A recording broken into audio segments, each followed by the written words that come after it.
سچ بولتا ہوں جو احسان کرے لوگوں پہ مجھے ایسا بنا دے، احسان کرے لوگوں پہ مجھے ایسا بنا دے۔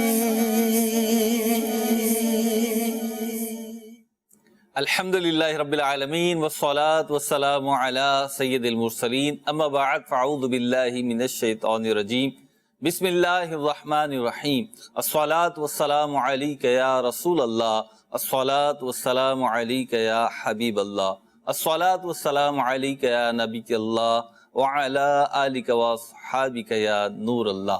مدنی چینل کے ناظرین، سلسلہ احکام تجارت کے ساتھ حاضر ہیں۔ جیسا کہ آپ کو بھی معلوم ہے، ہمیں بھی معلوم ہے کہ یہ سلسلہ جو ہے تجارتی امور سے متعلق ہے۔ الحمدللہ اس سلسلے میں آپ کے تجارتی اور مالی امور سے متعلق سوالات ہم شامل کرتے ہیں۔ مفتی علی اصغر عطاری مدنی مدظر اللہ علی ہمارے ساتھ موجود ہیں، جو قرآن و حدیث کی روشنی میں آپ کے سوالات پہ جوابات ارشاد فرماتے ہیں۔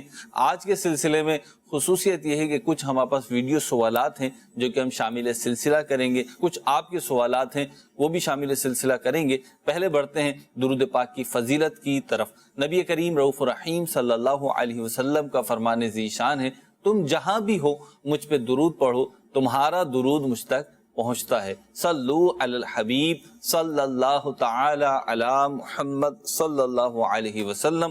بلا تاخیر بڑھتے ہیں سوال کی طرف۔ ہمارا ویڈیو سوال موجود ہے، پہلا سوال شامل سلسلہ کرتے ہیں اور دیکھتے ہیں سائل محترم کیا پوچھ رہے ہیں۔ جی مفتی صاحب، میرا سوال یہ ہے کہ امانت میں جو رقم رکھی جاتی ہے کیا ہم اسے استعمال کر سکتے ہیں؟ ٹھیک ہے جی۔ الحمدللہ رب العالمین، والصلاة والسلام علی سید الانبیاء والمرسلین، اما بعد فاعوذ باللہ من الشیطان الرجیم، بسم اللہ الرحمن الرحیم۔ جو رقم ہے وہ کئی طرح کی ہوتی ہیں، یعنی میں اس کی بات نہیں کر رہا کہ جناب ایک 100 کا نوٹ ہے اور ایک 1000 کا نوٹ ہے اور ایک 500 کا، بلکہ رقم رکھوانے کی جو حیثیت ہے وہ ڈیفرنٹ انداز کی ہوتی ہے۔ یعنی کسی نے دوسرے کے پاس رقم رکھوائی، ایک صورت یہ ہے کہ وہ امانت ہے، ٹھیک، ایک صورت یہ ہے کہ وہ قرض ہے، ایک صورت یہ کہ وہ جو چیز ہے وہ رہن ہو سکتی ہے، گروی ہو سکتی ہے۔ ٹھیک ہے، تینوں کے الگ الگ احکامات ہیں۔ صحیح۔ جو چیز قرض کے طور پر لی جاتی ہے اس کا مقصد یہ ہوتا ہے کہ بندہ اس سے خرچ کر کے اپنی ضروریات کو پورا کرے۔ ٹھیک ہے، اسے استعمال کرے گا۔ اگر قرض کو صرف الماری میں سجانا مقصود ہو تو پھر قرض لینے کا کیا فائدہ؟ صحیح۔ تو جو رقم قرض کے حکم میں آتی ہیں، بہت ساری رقم ایسی ہوتی ہیں کہ جو قرض معاشرے میں کہی تو نہیں جاتی، صحیح، ان کو کوئی بھی قرض کا نام نہیں دیتا، ٹھیک ہے، لیکن رواج، عرف اور جو صورتحال ہوتی ہے جی، اس پر فقہا یہی حکم دیتے ہیں کہ قرض کا حکم ہے۔ ٹھیک ہے، یعنی وہ قرض کی کنڈیشن ہے۔ قرض کی تعریف پر پورا اترتے ہوئے جو رقم قرض کی ہوتی ہے اس طریقے سے اس کا استعمال ہو سکتا ہے۔ مثال کے طور پر کسی نے جو ہے دکان مکان کرائے پر دی ہے اور ایڈوانس رکھا ہے، ٹھیک ہے اب ایڈوانس کے علاوہ تو کوئی لفظ بولا نہیں جاتا اس پر، جی، ایڈوانس ہی کہا جاتا ہے۔ لیکن یہ جو رقم ایڈوانس کی یہ قرض کے حکم میں ہے۔ ٹھیک، وہ جو پراپرٹی کا مالک ہے اسے اپنے پاس رکھتا ہے، استعمال کرتا ہے، جب وہ سامنے والا دکان خالی کرتا ہے جی، یا مکان خالی کرتا ہے جب اس کو وہ رقم دے دی جاتی ہے، تو یہ قرض کے حکم میں ہے۔ قرض کے حکم میں ہے تو اس کو خرچ کیا جا سکتا ہے، تصرف میں لایا جا سکتا ہے۔ ٹھیک، ایک رقم ہوتی ہے امانت کہ بھئی ذرا یہ رکھیے گا، میں کل لے لوں گا آپ سے۔ صحیح، تو اب سامنے والے کی چاہت یہ ہے کہ بالکل اس کو استعمال نہ کرے، ٹھیک ہے، جیسا دیا ویسے ہی بالکل واپس مجھے ملنی چاہیے۔ اب یہ امانت ہوگی۔ ٹھیک، امانت جب متعین ہو جائے کہ اس چیز کا حکم امانت کا ہے، اسے استعمال نہیں کیا جا سکتا، اسے کسی بھی طرح صرف نہیں کیا جا سکتا۔ بہت ساری چیزیں گروی میں رکھی جاتی ہیں، جی، تو گروی میں جو چیز رکھی جاتی ہے یہ بھی استعمال نہیں کی جا سکتی، صرف اس کی حفاظت کرنی ہوتی ہے۔ ایک اور چیز بھی ہوتی ہے، اسے عاریت کہتے ہیں۔ ٹھیک، مثال کے طور پر کسی نے کسی کا برتن لے لیا، بائک لے لی، گاڑی لے لی، ٹھیک، تو اب اس کو استعمال تو کیا جائے گا لیکن اس کو فنا نہیں کیا جائے گا، ٹھیک، یعنی کچھ دیر کے لیے لے لی، کچھ مدت کے لیے لیے۔ صرف ایک یوز کیا جائے گا۔ ٹھیک، پیسے تو ختم کیے جاتے ہیں نا، جی جی قرضہ ادا کر دیا، چیز خرید لی، جی، پیسے ختم ہو گئے، جی، تو قرض اور عاریت میں یوں فرق ہے، ٹھیک۔ قرض میں وہ چیز باقی رکھنا ضروری نہیں ہے، عاریت میں وہ چیز باقی رکھنا ضروری ہے، اس کا ایک جو استعمال ہے جو بھی عرف کے مطابق ہے وہ استعمال کیا جائے گا۔ تو یوں امانت، قرض، عاریت یہ مختلف احکامات ہیں اور مختلف ان کے استعمالات ہیں اور طریقے ہیں۔ ٹھیک ہے مفتی صاحب، آپ نے چاروں چیزیں بتائیں، اس میں امانت بھی آ گئی۔ ایک بات یہ ہے کہ تاجر حضرات جو ہوتے ہیں ان کے پاس جب امانت رکھوائی جاتی ہے، ایک تاجر دوسرے کے پاس رکھوا رہا ہے، یا کوئی تجارت کرتا ہے فیملی میں اور اس کا بینک اکاؤنٹ ہے یا اس کے پاس سیو کرنے کی جگہ ہے، تو کسی نے اس کے پاس ایک اماؤنٹ رکھوا دیا کہ بھئی 1 مہینے بعد یا 3 مہینے بعد یا 1 ہفتے بعد تم سے لے لوں گا۔ اب ہوتا یہ وہ تو مالدار شخص ہے، اس کے پاس تو رقم کی جو ہے وہ رولنگ ہو رہی ہے، تو وہ اتنی ٹینشن نہیں لیتا اور وہ یوں سوچتا ہے کہ ٹھیک ہے جی ان کے پیسے پڑے ہوئے ہیں اور جب یہ مانگیں گے میں دے دوں گا، میرے پاس اکاؤنٹ میں پیسے موجود ہیں، ابھی یہ پیسے میں بینک میں جمع کراؤں گا یا لاکر میں رکھوں گا، اس سے بہتر یہ میں خرچ کر لیتا ہوں، میرے رکھے ہوئے وہ میں انہیں دے دوں گا۔ دیکھیے جو رقم بینک میں رکھی جاتی ہے نا کسی اور کی، جی تو وہ پوری طرح سے امانت کے حکم میں تو نہیں آتی، ٹھیک، کیونکہ لا محالہ وہ رقم جو ہے وہ اسی فارم میں سلامت نہیں رہتی۔ ٹھیک ہے، بھئی امانت کا حکم تو یہ ہے کہ جس نمبر کے نوٹ ہیں وہی واپس دینے پڑیں گے، اچھا یعنی جو نوٹ دیا بس وہی واپس وہی آئے۔ واپس کرنا پڑے گا، ٹھیک ہے، کوئی تبدیلی نہیں ہو سکتی۔ صحیح ہے، چندے کی جو رقم ہے یہ بھی امانت ہوتی ہے، اس کے اندر بھی یہ ہوتا ہے کہ جناب وہی چیز پہنچانی ہے، ٹھیک ہے، لیکن اگر کوئی بہجی بینک کے ذریعے چندہ رہا ہے جی تو وہ رقم تو نہیں پہنچے گی یہاں پر، ٹھیک ہے، بینکنگ سسٹم کے جو تقاضے ہیں وہ پورے کرتے ہوئے آگے پہنچے گی، جی یا کسی کو کہہ رہا ہے کہ یہ آپ جو ہے نا وہ جا کے دعوت اسلامی اکاؤنٹ میں ڈال دیں۔ ٹھیک ہے، اب اتنا تو یہ ہے کہ اکاؤنٹ تک تو یہ رقم چینج نہ کرے، صحیح، استعمال نہ کرے، لیکن جب بینک کے ذریعے جائے گی تو یہ نوٹ تو نہیں پہنچے گا، جی اب تو اماؤنٹ جائے گی۔ جی تو بینک کے اندر اگر حفاظت کے لیے کسی کی رقم رکھی جاتی ہے، اس میں اب یہ ضروری ہوگا کہ اس کی جو فگر ہے وہ باقی رہنی چاہیے، ٹھیک، اس کے اندر کمی نہیں ہونی چاہیے۔ کسی کے اکاؤنٹ کے اندر 50 لاکھ روپے ہیں، 10 لاکھ کسی اور کے ڈالے ہیں، اس نے امانت رکھوائی ہے، اب یہ ضروری ہے کہ یہ رقم اتنی نکلوائے کہ وہ 10 لاکھ باقی رہے، ٹھیک ہے، آخر میں 10 لاکھ بہرحال سیو ہوں۔ سیو رہنے چاہیے، ورنہ تو یہ خیانت کا ارتکاب کر پائے گا۔ بعض اوقات کیا ہوتا ہے مساجد کے بھی جوائنٹ اکاؤنٹ ہوتے ہیں، الگ سے اکاؤنٹ بھی نہیں ہوتے، بعض اوقات جی صدر کا ہے، کسی خزانچی کا ہے، جی پرسنل اکاؤنٹ ہے، اپنے پیسے پڑے ہوئے ہیں، پہلے تو ایسی صورتحال ہونی نہیں چاہیے، ٹھیک ہے، بالکل الگ اکاؤنٹ ہو۔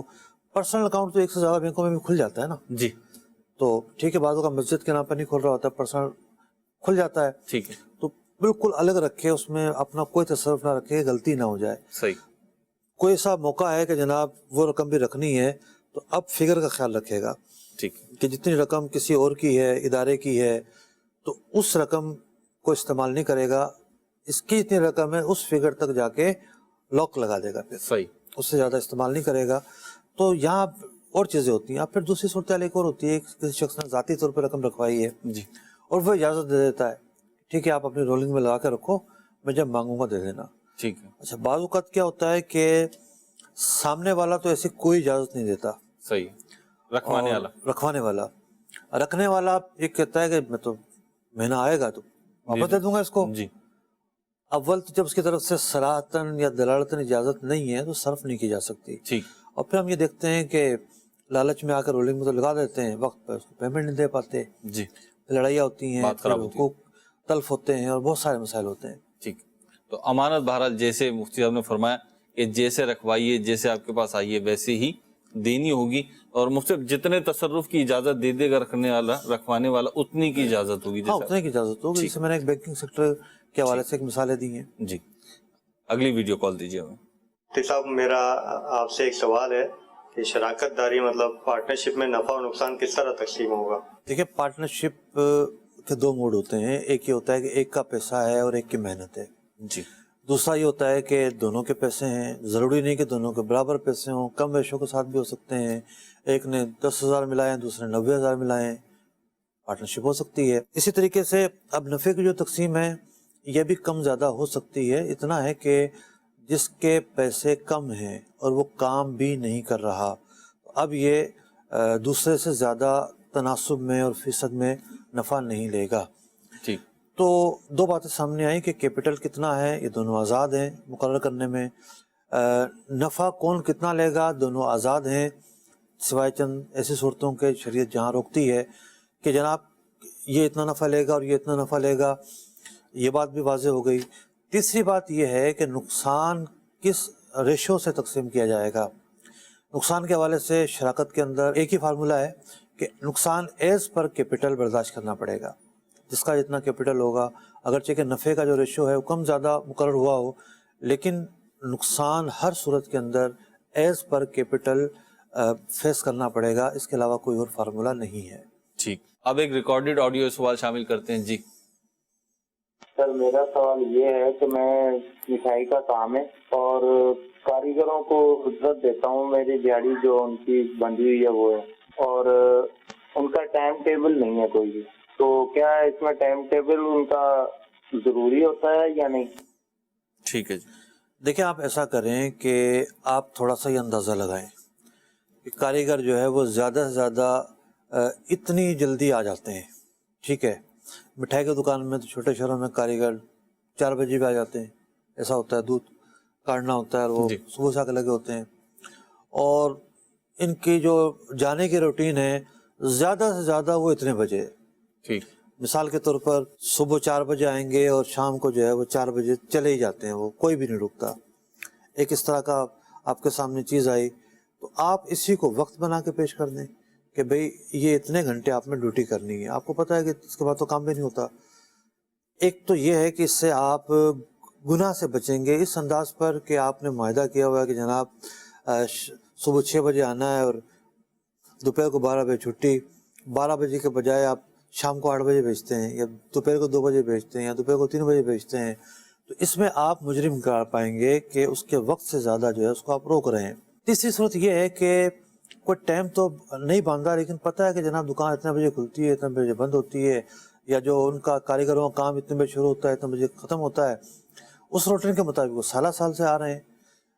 تب بھی کچھ گنجائش کا پہلو تو ہے کہ مطلب کہ یہ روٹین برقرار رکھی جائے، لیکن صراحت کر دینا بہتر ہے.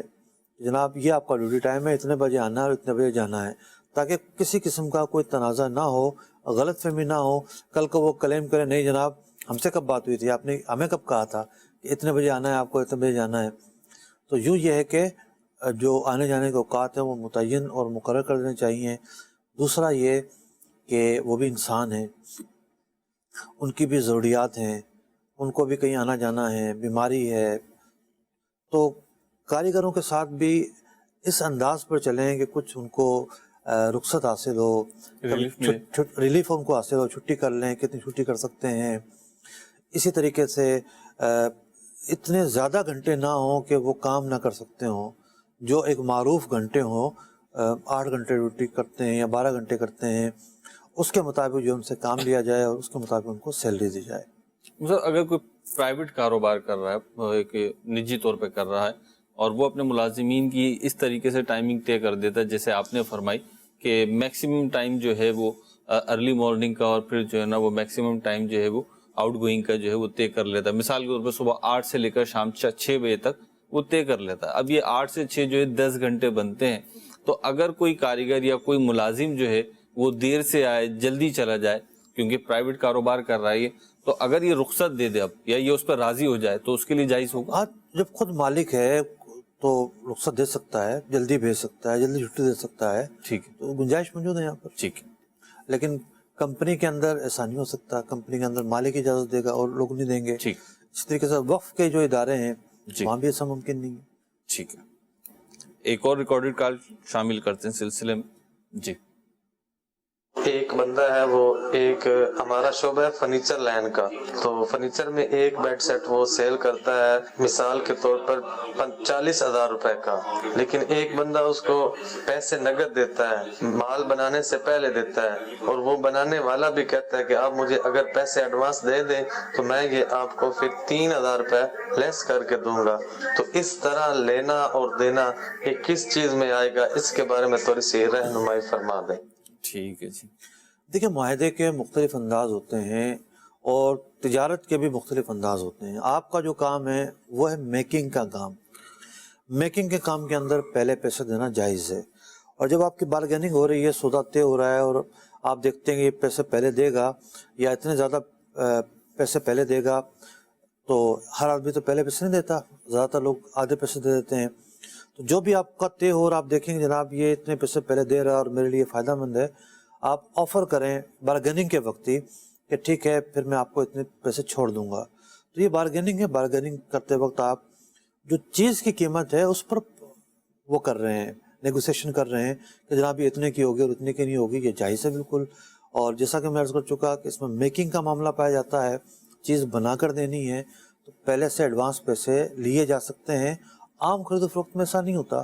مثال کے طور پر ایک بندے نے آ کے آپ سے آٹا خریدنا ہے, اب آٹا تو میکنگ نہیں ہوتا نا, آٹا تو ایک جنس ہے, تو وہاں پھر پہلے پیسے جو ہے وہ جمع نہیں کروائے جا سکتے. مصطفی اس طریقے کے کام میں جیسے فرنیچر کا کام ہے یا دیگر آرڈر والے کام ہیں, اس کام میں بعض اوقات یہ ہوتا ہے جیسے انہوں نے خود بھی بیان کیا کہ کسٹمر ایڈوانس میں رقم دے رہا ہوتا ہے, پیمنٹ کر رہا ہوتا ہے, کبھی وہ فل پیمنٹ کر رہا ہوتا ہے, کبھی ہاف پیمنٹ کر رہا ہوتا ہے, یا جو بھی مختلف ریشو ہوتے ہیں اس کے.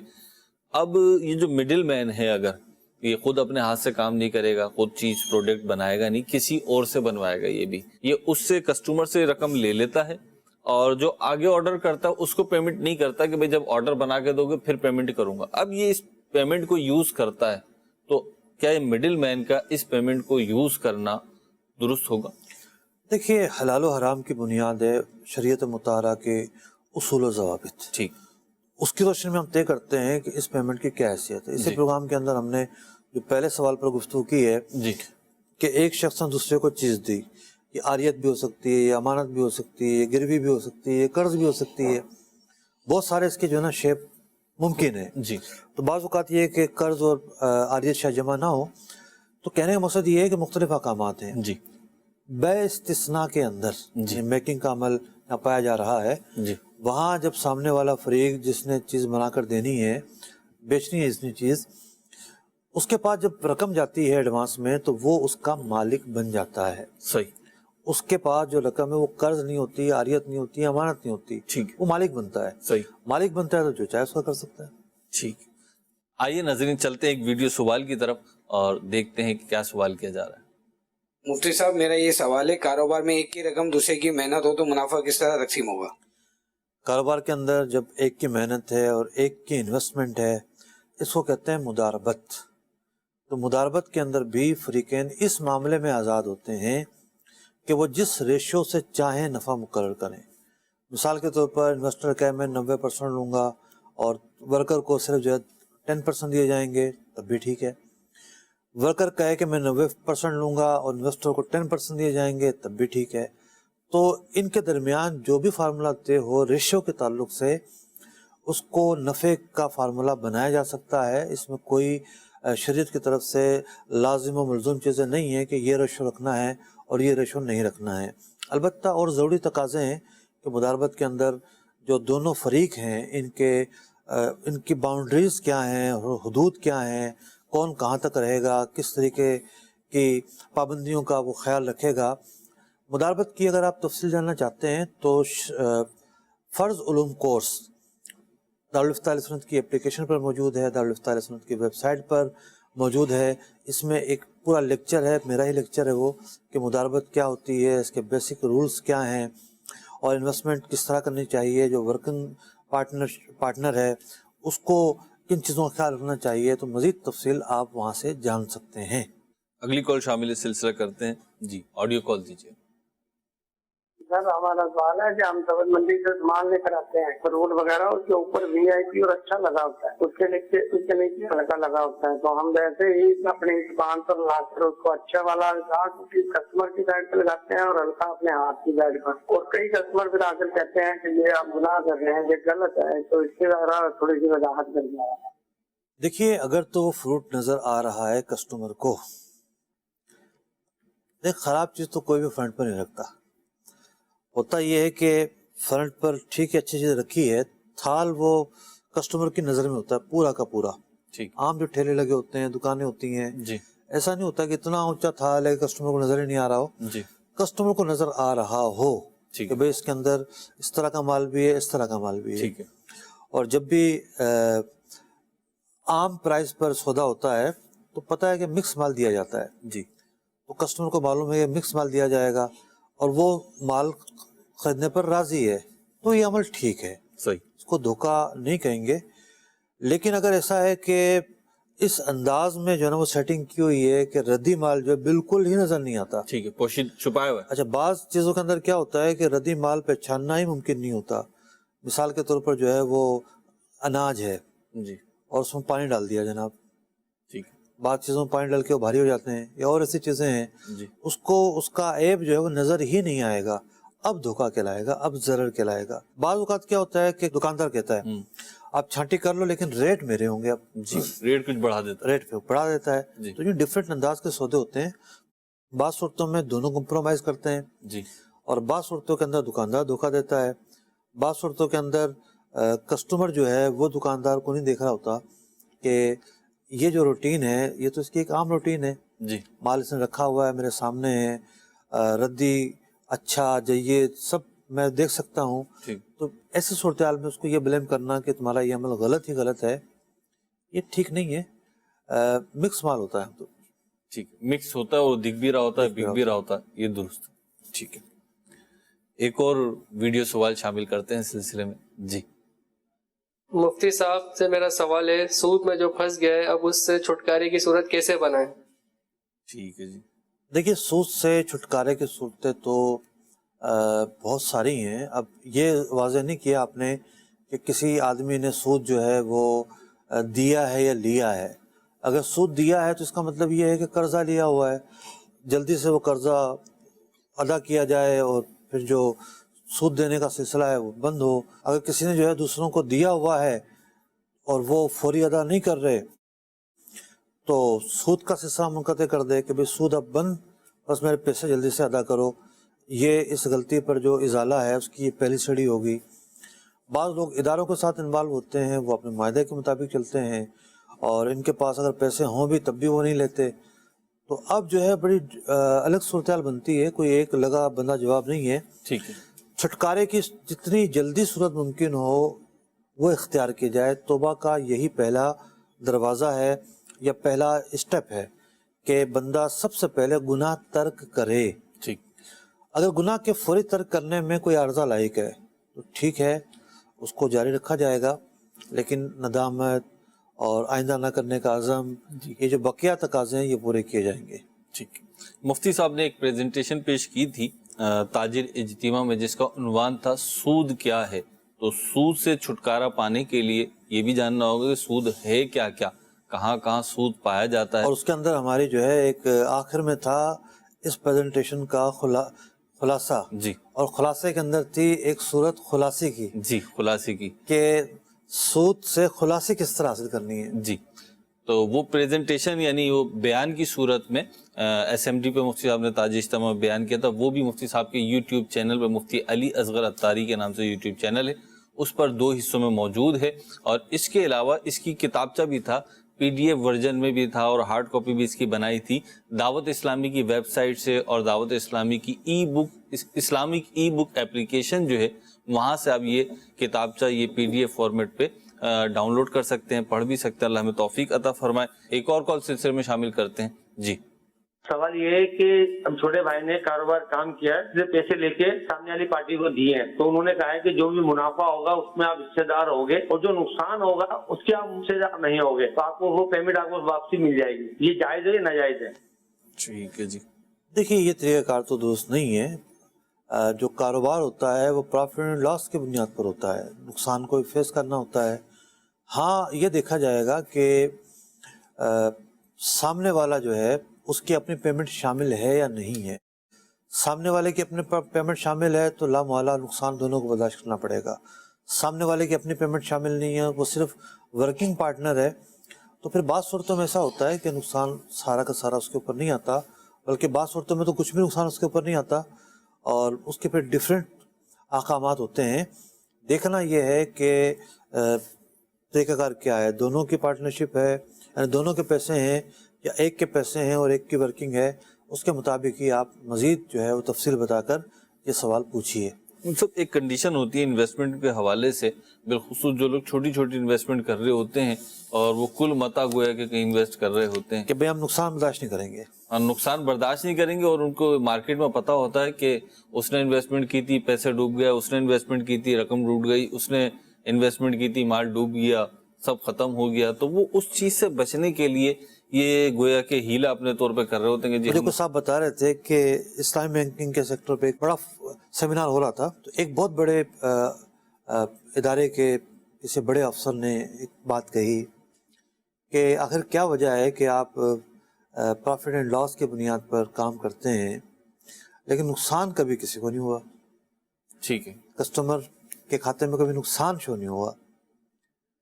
تو بعض اوقات اس طرح بھی ہوتا ہے کہ یہ ادارے کسٹمر کو نقصان دینا نہیں چاہتے، اپنے پاس سے پیسے ڈالنے پڑے تو ڈال دیتے ہیں، یہ بھی مشروط طور پر تو نہیں ہو سکتا، ٹھیک ہے، طے شدہ ہے تو صحیح نہیں ہو سکتا۔ تو ایک عام کسٹمر بھی ہوتا ہے، اس کو اپنے پیسے کی سیکیورٹی چاہیے ہوتی ہے کہ ڈوبے گا نہیں۔ جی، کاروبار تو رسک لینے کا نام ہے، ٹھیک ہے، کاروبار کے اندر نفع اور نقصان دونوں چیزیں ہیں، کاروبار یہی ہے نفع ہو تو نفع لے، نہ ہو تو نہ لے۔ ٹھیک ہے، یعنی نفع نقصان میں شریک ہونا پڑے گا جبھی کاروبار ہو سکے۔ ٹھیک ہے جی، حوصلہ رکھیں، کرتے رہیے، اللہ نے چاہا تو کامیابی ہوگی، اور سیکھنے سے ہی آتا ہے، کچھ نہ کچھ نقصان ہوتا ہے تو پھر ہی جو ہے وہ منافعوں کے جو ہے آبشاریں چلتی ہیں۔ بات تو آپ بڑے اچھی کر رہے ہیں، لیکن بات پیسوں کی ہے۔ جی، ٹھیک ہے، بات یہ نہیں ہے کہ سائیکل سیکھنی ہے، موٹر سائیکل سیکھنی ہے۔ ایک آدمی کی جمع پونجی ہے، جی، اس کے پاس کے علاوہ کچھ بھی نہیں ہے، جی، تو اس کو تجربات نہیں کرنے چاہیے۔ ٹھیک ہے، تجربات کرنے تو خود اپنے پیسے پر پہرے دار بن کر کھڑا ہو، خود کرے گا، اپنے پیسوں پر پہرے دار بن کر کھڑا ہوگا تو پیسوں کو کون جو ہے نا ہڑپ کر کے لے کر جائے گا۔ عام طور پہ یہ ہوتا ہے کہ نقصان کاروبار میں نہیں ہو رہا ہوتا، جی، کاروبار میں تو بڑا فائدہ ہو رہا ہوتا ہے، ٹھیک ہے، لیکن نقصان کہاں ہو رہا ہوتا ہے کہ جناب وہ عیاش آدمی ہے، ٹھیک ہے، جوا کھیلتا ہے، جا کے شرابیں پیتا ہے، عیاشی کرتا ہے، گندے کاموں اور اس کے بہت سارے ایسے جناب کام ہیں کہ کوئی حساب کتاب ہی نہیں ہے، کاروبار پر کوئی آبزرویشن نہیں ہے، ملازمین پیسے نکال کے لے کے جا رہے ہیں، اب اس وجہ سے نقصان ہو رہا ہے، غلط فیصلے ہوتے ہیں اس کی وجہ سے نقصان ہو رہا ہے، اب لوگوں کے پیسے ڈوب جاتے ہیں، یہ بڑا جناب بے فکر ہے، میرے کو اتنا پیسے ہیں۔ تو یوں بعض لوگ دوسروں کا پیسہ لے کر پھر اس کی جو تقاضے ہوتے ہیں اس کو سنبھالنے کے، اس کو ڈوبنے سے بچانے کے، وہ تقاضے پورے نہیں کرتے، ٹھیک، اس کی وجہ سے بھی بہت زیادہ پھر لوگوں کو نقصان پہنچتا ہے۔ تو سیانے لوگ یہ بھی کہتے ہیں کہ بھئی سارا پیسہ جو ہے وہ انویسٹ نہیں کرنا چاہیے، سارے انڈے ایک ہی تھوڑا بہت کرنا چاہیے، اور ایک انڈے والی بات اگر ہے، ایک ٹوکری والی، تو مختلف لوگوں کے پاس کر دیں جی، تاکہ کوئی ایک چیٹر نکلے تو بقیہ جگہوں سے تو حفاظت ہو۔ ٹھیک ہے، اللہ ہمارے حال پہ رحم کرے کہ مارکیٹ میں جب بھی کاروبار کی بات آتی ہے، انویسٹمنٹ کی بات آتی ہے، تو فراڈ، چیٹنگ، یہ چیزیں آپ کے بھی ذہن میں آتی ہیں، اور اس فورم پہ بھی جو کالز وغیرہ آتی ہے، سائلین سوال پوچھتے ہیں تو ان سے پتہ چلتا ہے کہ بہت بڑھتا جا رہا ہے۔ اللہ رب العزت ہمیں شریعت مطہرہ پہ چلنے کی توفیق عطا فرمائے۔ ایک اور ویڈیو کال شامل کرتے ہیں اس سلسلے میں اور دیکھتے ہیں کیا پوچھا جا رہا ہے۔ مفتی صاحب، میرا آپ سے یہ سوال ہے، دکاندار کے پاس جو چیز نہ ہو اس کی خرید و فروخت کا کیا حکم ہے؟ ٹھیک ہے، دکاندار کے پاس جو چیز نہ ہو تو وہ نہیں بیچ سکتا، لیکن آپ جس پس منظر میں کھڑے ہو کے سوال کر رہے ہیں، ایسا لگتا ہے کہ گارمنٹس کا کام ہوتا ہے آپ کے ہاں، اور گارمنٹس کے کام میں یہ ہوتا ہے کہ آرڈر آتے ہیں، آرڈر آنے کے بعد وہ چیز بنا کر دی جاتی ہے، میکنگ کا عمل پایا جاتا ہے۔ ایسی چیزوں کا پہلے سے موجود ہونا ضروری نہیں ہے، آرڈر لے کے، ایڈوانس لے کے، پیسے لے کے پھر وہ چیز بنا کر دی جائیں تو اس کی گنجائش موجود ہے۔ ٹھیک ہے، ایک اور کال شامل کرتے ہیں سلسلے میں۔ تو ویڈیو سوال سے فائدہ ہو گیا نا، ہمیں پس منظر ہم نے دیکھ لیا، بغیر بیان کے دیکھ لیا۔ جی، اور مطلب میں تو سوچ رہا تھا یہاں پہ ایک سوال کروں کہ دیکھیں پس منظر تبدیل ہونے سے جو ہے جواب پہ فرق پڑ رہا ہے، تو یہاں پہ لوگ کہتے ہیں بات کہ دیکھو ان کو وہاں دیکھا تو یہ جواب دے دیا، یہاں دیکھا تو یہ جواب دے دیا۔ منہ دیکھ کے جواب نہیں دیا جاتا، حالات و واقعات دیکھ کر جواب دیے جاتے ہیں۔ ٹھیک ہے، تو حالات و واقعات، یعنی مجھ سے پھر پتہ چلا کہ مفتی کو جب سوال بتائیں یا سوال کریں مفتی اسلام سے تو پس منظر جو ہے وہ اس میں کوئی پوشیدگی اور ابہام نہ رکھا جائے، وہ زیادہ سے زیادہ ظاہر کر دیا جائے۔ بھائی کوئی شخص اپنی بیوی کو کہتا ہے تو مجھ پہ حرام ہے، یہ ایلا بھی ہو سکتا ہے، ٹھیک ہے، طلاق بھی ہو سکتے کے الفاظ بھی ہو سکتے ہیں، ٹھیک ہے نا، اور بھی اس کی کئی صورتیں نکل سکتی ہیں، ایک لفظ صورتیں اتنی ساری ہیں۔ ٹھیک ہے، تو اپنے حالات اور واقعات جو ہے وہ پورے بتائیں انشاءاللہ، جو حکم شریعت ہوگا بتانا تو وہی ہے، لیکن آپ کے سوال سے جو چیز مفتی صاحب سمجھ سکیں گے اسی کا جواب بہرحال دیا جائے گا۔ اگلی کال دیجیے۔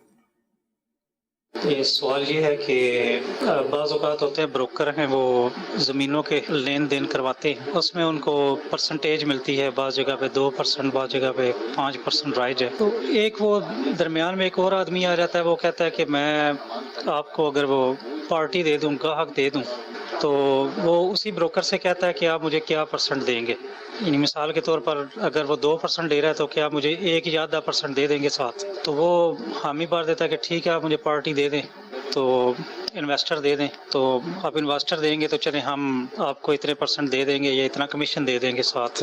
تو وہ جو درمیان میں آدمی ایک اور گھس آتا ہے تو کیا اس کا وہ اس بروکر سے، اس ایجنٹ سے کمیشن لینا جائز ہے جبکہ دھوکے کی کوئی صورت بظاہر موجود نہ؟ السلام علیکم ورحمۃ اللہ وبرکاتہ. وعلیکم السلام ورحمۃ اللہ وبرکاتہ. یہ کوئی دیکھیں گھس بیٹھیا نہیں ہے، یہ کاروبار کی ایک نوعیت ہے. اور آج کل معاملہ یہ ہے کہ بڑے شہروں میں تو خاص طور پر بہت اس کی چین بن جاتی ہے، پوری ایک چین بنی ہوتی ہے. جی. ایک آدمی ہے، اس کے پاس پارٹی ہے مکان خریدنے والی، جی، اس کو مکان نہیں مل رہا. جی. ایک بروکر ہے، اس کے پاس پارٹی ہے مکان بیچنے والی، جی، اس کو خریدار نہیں مل رہا. خریدار نہیں مل رہا.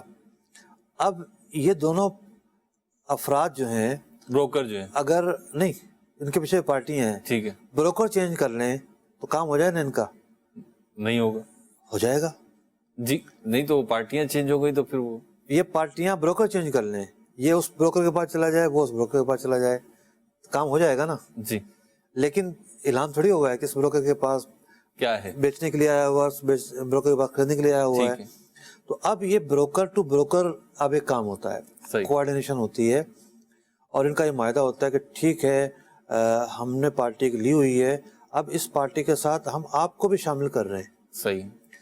گویا کہ جو خریداری کی کمیشن اس نے لینی ہے اس سے، جی، اس کے ساتھ اس نے خود کام نہیں کر پایا، یہ دوسرے کو بھی شامل کیا اپنے ساتھ. ٹھیک ہے. تو یوں اس کو اپنی جو کمیشن ہے اس میں بھی شامل کر لیا. ٹھیک ہے.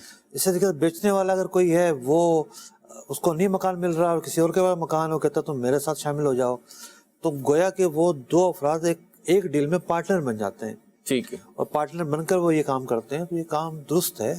اور یوں جو کمیشن کی تقسیم بندی ہوگی وہ بھی درست ہوگا. ٹھیک. ایک مرتبہ پھر ایک ویڈیو سوال شامل سلسلہ کرتے ہیں. مفتی صاحب، میرا آپ سے سوال یہ ہے کہ سگا بھائی اگر مقروض ہو تو کیا اسے زکوٰۃ دی جا سکتی ہے؟ دیکھیے، ہر مقروض آدمی مستحق زکوٰۃ نہیں ہوتا. اگر کوئی شخص مستحق زکوٰۃ ہے تو اسے زکوٰۃ دی جا سکتی ہے. کچھ رشتے ایسے ہیں جہاں زکوٰۃ نہیں دی جا سکتی، جیسے ماں باپ اپنی اولاد کو نہیں دے سکتے، اولاد ماں باپ کو نہیں دے سکتی، شوہر بیوی کو اور بیوی شوہر کو زکوٰۃ نہیں دے سکتے. یہ وہ مرکزی رشتے ہیں جہاں زکوٰۃ نہیں دی جا سکتی. بھائیوں کو دی جا سکتی ہے، بہنوں کو دی جا سکتی ہے، خالہ کو، پھپھو کو، چچا کو، ماموں کو، بھتیجوں کو، بھانجیوں کو، بھانجوں کو، ان کو زکوٰۃ دی جا سکتی ہے اگر مستحق ہے تو. مستحق زکوٰۃ. ٹھیک ہے. شرائط پائی جاتی ہیں. جی. اب آپ نے جن رشتوں کا فرمایا، ایک مختصر سا جواب ہو جائے اس کا. آپ نے جن رشتوں کا بیان فرمایا کہ ماں باپ کو نہیں دے سکتے، اولاد کو نہیں دے سکتے، شوہر بیوی کو، بیوی شوہر کو، اب یہ تو وہ رشتے ہیں کہ گویا بالکل کلوز رشتے ہیں، ان کو ضرورت ہے تو کیا کریں؟ زکوٰۃ کس پر فرض ہوتی ہے؟ صاحب حیثیت. صاحب حیثیت پہ ہوتی ہے نا. جی. تو یہ جو ان کی ضرورتیں ہیں، یہ ہماری ضرورتیں تو ہیں. میری بیوی کی جو ضرورتیں ہیں وہ میری ضرورت ہے، میرے ماں باپ کی ضرورت میری ضرورت ہے، جو اولاد کی ضرورت ہے وہ ماں باپ کی ضرورت ہے. تو دونوں ایک ہی ہیں، ان میں کوئی فرق نہیں ہے اس اعتبار سے. تو ان کو زکوٰۃ دینا تو گویا کہ خود فائدہ اٹھانا ہے. ٹھیک ہے. اگر کوئی اپنی بیوی کو زکوٰۃ دیتا ہے تو گویا کہ وہ پلٹ کر تو اس کے پاس ہی آئے گی. جی. اس نے بیوی کی ضرورتیں پوری کرنی تھی، اب وہ زکوٰۃ سے پوری کر رہی ہے، اس کی ہی زکوٰۃ سے. جی. تو گویا کہ اس نے تو اپنی جان چھڑائی ہے اور اپنی زکوٰۃ سے فائدہ اٹھایا ہے. ٹھیک. تو معاملہ اصل میں یہاں یہ ہے. ٹھیک. اگلی کال دیجیے. میرا سوال یہ ہے کہ ہم جو موبائل کے اوپر پیکیج کرواتے ہیں جس کے اندر ہمیں منٹ ملتے ہیں، وہی مثال کے طور پہ میں پیکیج کروایا وہ 1200 منٹ جو موبائل کمپنی ہے اس کا ہے، ادر نیٹ ورک میرے 180 منٹ کسی اور نیٹ ورک پہ مل رہے ہیں. یہ سب چیزیں مل رہی ہیں ایک مخصوص رقم کے ساتھ، تو یہ جائز ہے؟ بالکل. دیکھیے، عام طور پر ہم جو پری پیڈ سم یوز کرتے ہیں اس کے اندر کیا ہوتا ہے کہ پہلے ہم پیسے ڈالتے ہیں، پھر ہمیں جو سہولت ہے، سروس ہے، وہ ملتی ہے.